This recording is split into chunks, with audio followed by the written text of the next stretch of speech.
Vision 2030, madini ni maisha na utajiri.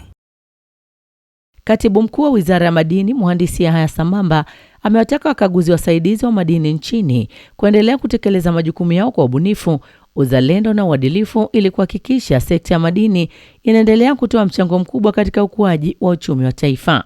Akizungumza katika kikao cha management ya utumishi wa madini na wakaguzi wasaidizi wa madini kilichofanyika mkoani Morogoro, Mhandisi Sambamba amesema sekta ya madini ni miongoni mwa sekta zilizopewa kipaumbele katika utekelezaji wa dira ya taifa ya maendeleo ya mwaka 2050. Hivyo usimamizi madhubuti wa rasilimali za madini ni muhimu katika kufanikisha malengo ya maendeleo ya nchi.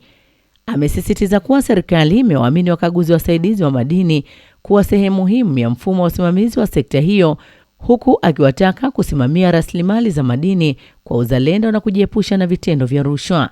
Aidha, amewataka kushirikiana kwa karibu na mamlaka mbalimbali za serikali kuanzia ngazi za vijiji, kata, wilaya na mikoa ili kurahisisha utekelezaji wa majukumu yao na kutatua changamoto zinazojitokeza katika maeneo ya shughuli za madini. Mhandisi Sambamba pia amesisitiza umuhimu wa kutoa huduma bora kwa wakati kwa wananchi wanaojihusisha na shughuli za madini, pamoja na kuendelea kupatiwa mafunzo ya sheria, kanuni na taratibu za madini ili kuongeza ufanisi katika utendaji kazi.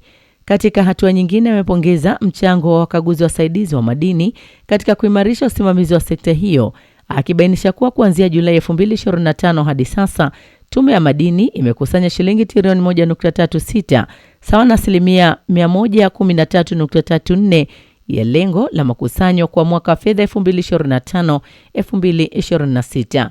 Kwa upande wao, viongozi wa taasisi zilizo chini ya Wizara ya Madini wamewapongeza wakaguzi wasaidizi wa madini kwa mchango wao mkubwa katika maendeleo ya sekta hiyo na kuwataka kuendelea kuwa walinzi wa rasilimali za madini za taifa.